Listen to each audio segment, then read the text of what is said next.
Welcome to Google current affairs. दोस्तों, आज है 21 सितंबर 2020 और आज के जितने भी करंट अफेयर्स क्वेश्चन बनेंगे उसे पूरी डिटेल के साथ देखेंगे। साथ ही साथ वीडियो को डाउनलोड करने के लिए हमारे वीडियो के डिस्क्रिप्शन बॉक्स में लिंक दिया गया है, वहाँ से डाउनलोड कर सकते हैं। और जो भी हमारे चैनल को पहली बार विजिट करें तो चैनल को सब्सक्राइब कर बेल आइकन को भी प्रेस करना ना भूलें। तो आइए वीडियो को स्टार्ट करते हैं। आज का फर्स्ट क्वेश्चन है, किस राज्य में भाजपा ने सेवा ही संगठन नाम के एक ई बुक को लॉन्च किया? इसका सही आंसर है मेघालय, ऑप्शन नंबर बी। तो मेघालय में भाजपा ने सेवा ही संगठन नाम से एक ई बुक लॉन्च किया है, जिसमें कोविड-19 महामारी के दौरान पार्टी द्वारा की गई पहल शामिल किया गया। इस पुस्तक का विमोचन मेघालय भाजपा प्रमुख अनेस्टी माकवड़ी ने पार्टी कार्यालय में की है। ठीक है, इस पुस्तक का शाब्दिक अर्थ यानी कि सेवा ही संगठन का शाब्दिक अर्थ सेवा एक संगठन है जो राष्ट्र और लोगों के लिए सेवा के महत्व पर जोर देता है। ठीक है, अब बात की गई है मेघालय की, तो मेघालय की राजधानी है शिलांग। मुख्यमंत्री कोनराड संगमा, वर्तमान गवर्नर सत्यपाल मलिक। विधानसभा सीट 60, राज्यसभा सीट 1 और लोकसभा की 2 सीटें वर्णित हैं। ठीक है, वहीं बात करें मेघालय उच्च न्यायालय के वर्तमान मुख्य न्यायाधीश की, तो जस्टिस अजय कुमार मित्तल हैं। वहीं मेघालय में ई शासन पर 22वां राज्य सम्मेलन का आयोजन शिलांग में किया गया। ठीक है, और किसान आयोग की स्थापना मेघालय में किया गया और भारत का सबसे बड़ा सुअर पालन मिशन मेघालय में ही स्थापना की गई। ठीक है, बढ़ते हैं नेक्स्ट क्वेश्चन की तरफ। तो नेक्स्ट है, नेशनल जेनरिक डॉक्यूमेंट्स सिस्टम का हिस्सा बनने वाला भारत का 10वां राज्य या केंद्र शासित प्रदेश कौन बना? इसका सही आंसर है Jammu Kashmir, option number A.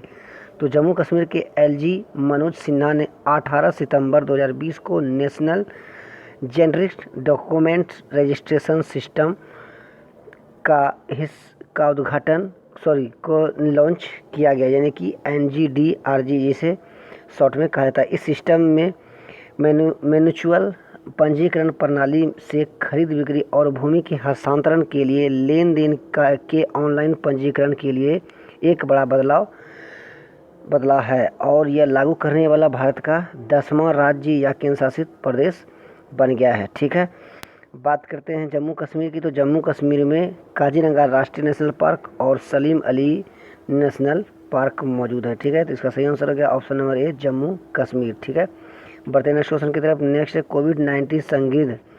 Covid संदिग्ध वार्ड की शुरुआत किस राज्य के अस्पतालों में हो रहा है? इसका सही आंसर है तमिलनाडु, ऑप्शन नंबर बी। तो तमिलनाडु में स्वास्थ्य विभाग राज्य के सभी प्रमुख अस्पतालों में कोविड संदिग्ध वार्डों की शुरुआत कर रहा है। इनमें उन रोगियों का इलाज होगा जिसमें जो कोविड-19 संक्रमण की तीव्र लक्षण हो। ठीक है, लेकिन उनके RT-PCR परीक्षण निगेटिव आता हो। ठीक है, बात करते हैं बात की गई तमिलनाडु की, तो तमिलनाडु के वर्तमान में राजधानी है चेन्नई। मुख्यमंत्री के पलानीस्वामी, गवर्नर बनवारी लाल पुरोहित। लोकसभा सीट 40 और राज्यसभा 18 और विधानसभा की टोटल 234 सीटें वर्णित है। वहीं बात की जाए तमिलनाडु उच्च न्यायालय के वर्तमान मुख्य न्यायाधीश की, तो अमरेश प्रताप साठी है। ठीक है, और साथ ही साथ तमिलनाडु में पहला पूर्ण डिजिटल अर्थव्यवस्था वाला जिला विरुधुनगर बन गया। ठीक है, वहीं मोदी किचन पहल की शुरुआत की है, जिसमें 500 लोगों को प्रतिदिन भोजन उपलब्ध कराएगी। ठीक है, वहीं बात करें मछली उत्पादन में पहला स्थान तमिलनाडु का रहा है। वहीं जूनियर वकीलों को 3000 प्रति मासिक वजीफा देने की घोषणा करने वाला भारत का पहला राज्य तमिलनाडु है। ठीक है, वहीं बात की जाए तमिलनाडु के नेशनल पार्क की, तो गंदूज नेशनल पार्क, मन्नार की खाड़ी नेशनल पार्क और अन्नामलाई जिसे इंदिरा गांधी नेशनल पार्क भी कहा जाता है। ठीक है, और साथ ही साथ मुक्ति नेशनल पार्क भी तमिलनाडु के राज्य में स्थित है। ठीक है, बात की गई नेक्स्ट क्वेश्चन की, तो नेक्स्ट है अंतर्राष्ट्रीय समान वेतन दिवस कब मनाया जाता है? जिसका सही आंसर है ऑप्शन नंबर सी 18 सितंबर को। संयुक्त राष्ट्र की एक पहल के तहत 18 सितंबर 2020 को पहली बार अंतर्राष्ट्रीय समान वेतन दिवस के रूप में मनाया जाता है। इसका उद्देश्य लैंगिक वेतन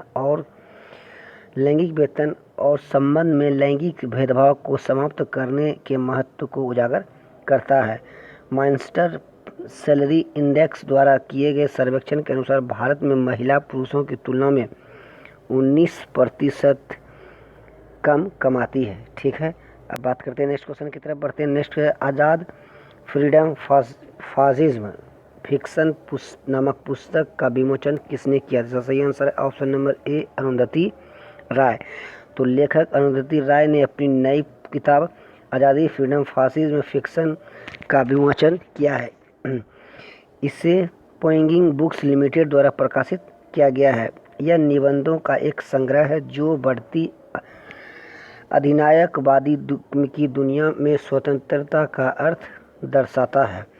ठीक है, तो इसका राइट आंसर क्या ऑप्शन नंबर ए अरुंधति राय। ठीक है, तो बढ़ते हैं नेक्स्ट क्वेश्चन की तरफ। नेक्स्ट है मुख्यमंत्री महिला उत्कर्ष योजना की शुरुआत किस राज्य में की गई थी? इसका सही आंसर है ऑप्शन नंबर सी गुजरात। तो गुजरात में उन सभी महिलाओं के लिए मुख्यमंत्री महिला उत्कर्ष योजना की शुरुआत की है जो 0% ब्याज दर पर 1 लाख रुपए तक के ऋण प्राप्त करना चाहती है। ठीक है, यह योजना उन महिलाओं के लिए उपलब्ध है जो स्वयं सहायता समूह के तहत कार्यरत है। ठीक है, तो बात की गई है गुजरात की, तो गुजरात के मुख्यमंत्री विजय रूपानी, मुख्य गवर्नर हैं आचार्य देवव्रत। विधानसभा सीट 182, लोकसभा सीट 26। में बात की जाए इसके गुजरात के गठन की तो 1 मई 1960 को की।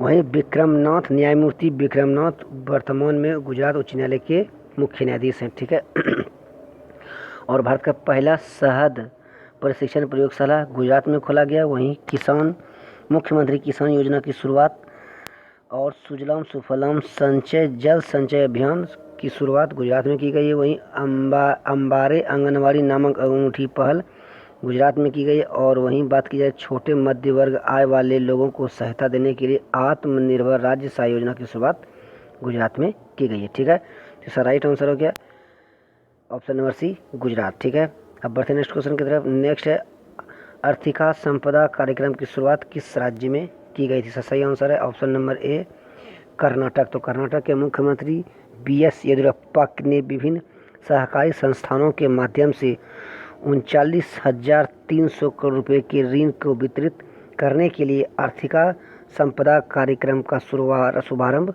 किया है। इसके तहत 15,300 करोड़ रुपए के कृषि ऋण में वितरित किए जाएंगे, जबकि 24,000 करोड़ की राशि गैर कृषि क्षेत्र के लिए निर्धारित की जाएगी। ठीक है, बात की गई है कर्नाटक की, तो कर्नाटक के मुख्यमंत्री BS येदियुरप्पा वर्तमान में गवर्नर वजुभाई वाला। विधानसभा सीट 225, विधान परिषद 75, लोकसभा सीट 28 और राज्यसभा की टोटल 12 सीटें वर्णित हैं। बात करें कर्नाटक उच्च न्यायालय के वर्तमान मुख्य न्यायाधीश तो न्यायमूर्ति अजय श्रीनिवास ओक हैं। ठीक है, वहीं प्राणवायु नामक कार्यक्रम की शुरुआत कर्नाटक की राजधानी बेंगलुरु में की गई थी। वहीं दुनिया का सबसे बड़ा रेलवे प्लेटफॉर्म अभी हाल ही में हुगली स्टेशन पर बनाया गया जो कि कर्नाटक में स्थित है। ठीक है, और कर्नाटक की सरकार ने अभी हाल ही में बुनकरों के लिए नेकर नामक योजना की शुरुआत की गई है। ठीक है, तो इसका सही आंसर हो गया ऑप्शन नंबर ए कर्नाटक। ठीक है, तो बढ़ते हैं नेक्स्ट क्वेश्चन की तरफ। नेक्स्ट है राज्य शिक्षक पुरस्कार नीति 2020 को किस राज्य ने मंजूरी दी है? इसका सही आंसर है ऑप्शन नंबर सी हरियाणा। ठीक है, तो हरियाणा सरकार ने राज्य शिक्षक पुरस्कार नीति 2020 को पुरस्कार की मंजूरी दी है। इस नीति को वर्ष 2016 में तैयार नीति के स्थान पर 29 अगस्त 2020 को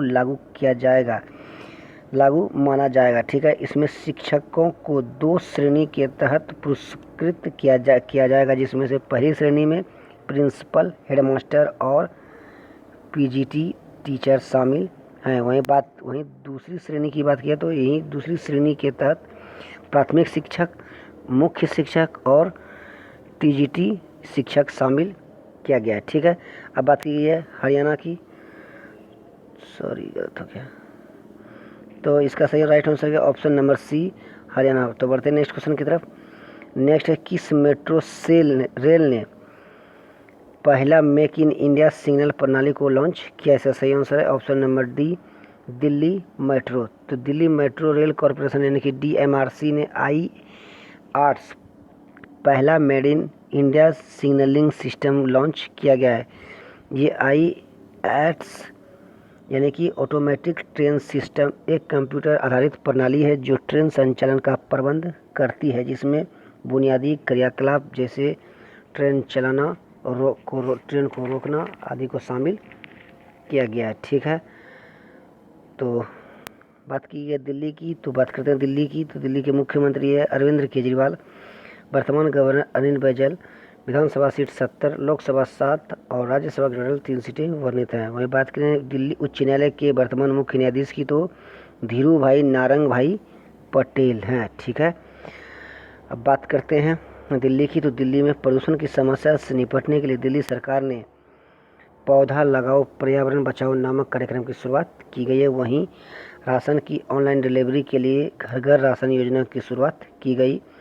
वहीं DRDO द्वारा दिल्ली में सबसे बड़ा कोविड अस्पताल यानी कि 1000 बेड वाला स्थापना किया गया। ठीक है, और वहीं और दिल्ली सरकार के द्वारा ऑपरेशन शील्ड नामक से योजना की शुरुआत की गई है और डोर टू डोर सर्वे के लिए आरसेस कोरोना को लॉन्च किया गया। ठीक है, तो इतनी जानकारी आपको इस क्वेश्चन से मिल जाती है। बढ़ते हैं नेक्स्ट क्वेश्चन की तरफ। नेक्स्ट है विश्व जल निगरानी दिवस कब मनाया जाता है? इसका सही आंसर है ऑप्शन नंबर सी 18 सितंबर। तो हर साल को 18 सितंबर को विश्व जल निगरानी दिवस के रूप में मनाया जाता है। यह दिवस वर्ष 2003 में अमेरिका के क्लीन वाटर फाउंडेशन द्वारा एक वैश्विक शैक्षणिक आउटरीच कार्यक्रम के रूप में स्थापित किया गया था। इसका उद्देश्य नागरिकों को उनके स्थानीय जल निकायों की बुनियादी निगरानी करने के लिए सशक्त बनाकर दुनिया भर में जल संसाधनों की रक्षा करने में सार्वजनिक जागरूकता और भागीदारी का निर्माण करती है। ठीक है, तो इसका राइट आंसर हो गया ऑप्शन नंबर सी 18 सितंबर। ठीक है, तो विश्व जल निगरानी दिवस कब मनाया जाता है? 18 सितंबर को। ठीक है, तो दोस्तों ये थे आज के टॉप 10 करंट अफेयर्स। कैसा लगा ज़रूर बताएं, और हाँ वीडियो अच्छा लगा तो ज़्यादा से ज़्यादा शेयर करें, लाइक करें, कमेंट करें और चैनल को सब्सक्राइब करें। ठीक है, तो आज के लिए इतना ही। आपका दिन शुभ हो। धन्यवाद।